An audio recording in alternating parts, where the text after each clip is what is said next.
నన్ను మనసులు పెట్టి చంపించబోయాడండి. పూజను తీసుకుని ఎలాగైనా మా ఊరు వెళ్ళాలండి. ఆడికి చుక్కలు చూపిస్తానండి. ఆడిని వదలండి. మీ మామ పెద్ద ముదురు లెక్కున్నాడు. పూజను కలిసి ఏ ఆధారం లేకుండా చేసిండు. ఏమండే ఈ ఫోన్తో మా ఊరు ఫోన్ చేయొచ్చండి? చేసుకోయారా బాబు? 10, 11, 12. హలో, లంకపల్లి పంచాయతీ ఆఫీస్ అండి. ఒరే సతీష్, నేను ఎర్రబాబుని రా, లండన్ నుంచి. అరే ఎర్రబాబు నువ్వా? ఓ పని చేయాలరా. ఇప్పుడు చలపతి గడు ఉన్నాడు కదా, వాళ్ళ అన్నయ్యకి లండన్ లో ఇక్కడ ఏ నంబర్ లో ఫోన్ చేస్తాడో ఎక్స్చేంజ్ లో మన సంటిగా ఉంటాడు, అని కనుక్కో. అలాగే కనుక్కున్నారా?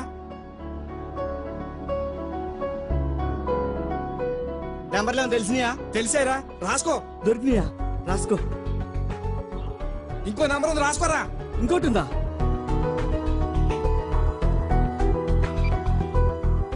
ఒకటేమో ఏంటిది, ఇంకోటి సెల్ నెంబరు. ఒరే చక్రవర్తి, ఫినిష్ రా. సూపర్ ఐడియా వచ్చిందరా బాబు. ఈ ఆధారంతో మీ మామను కబడ్డీ ఆడుకోవచ్చు.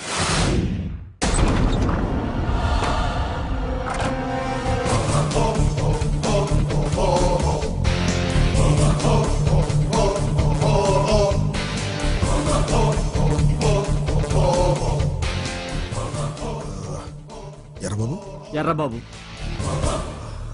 పూజ ఎక్కడా? పూజ ఎక్కడా? పూజ, పూజ.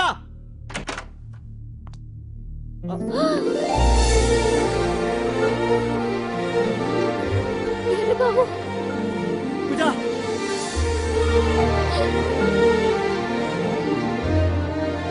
పూజ, పూజ. ఎర్రబాబు, ఎర్రబాబు.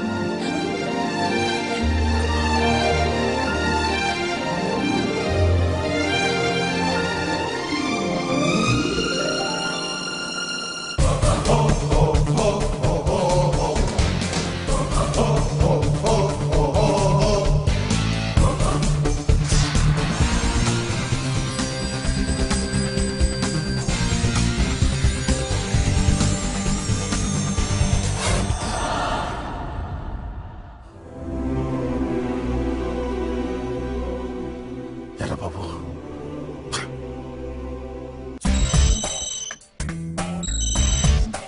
హలో. ఎందుకు పూజని నన్ను కలవనేయట్లేదు? అవునరా, కావాలనే కలనివ్వట్లేదు. అవును రే, లండన్ వచ్చి నా కూతురిని తీసుకెళ్ళరా అంటే ఎగేసుకొచ్చాడువే. షాక్ తినావా? రే, పూజతో మాట్లాడటమే నీ జీవితంలో పెద్ద అచీవ్మెంట్ రా. నా కూతురు ఖాళీ కొడుకు కూడా సరిపో, నువ్వు నా కూతురుతో చచ్చా. రే, మర్యాదగా ఎలా వచ్చావో అలా వెళ్ళిపో, లేకపోతే లేకపోతే చంపుతావా? ఇంకా నువ్వు ఉండేది 4 రోజులు. ఈ 4 రోజులు నేను సైలెంట్ గా ఊరుకున్నాను అనుకో, ఆ తర్వాత నువ్వే చచ్చినట్టు ఇండియా వెళ్ళాలి.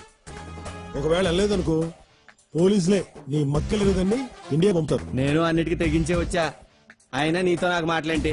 రేయ్, నిన్ను ఇండియా పంపించినాకే నీ దగ్గర ఉన్న వీక్ పాయింట్స్ నాకు తెలుసా? ఎలా పంపిస్తారో చూడు.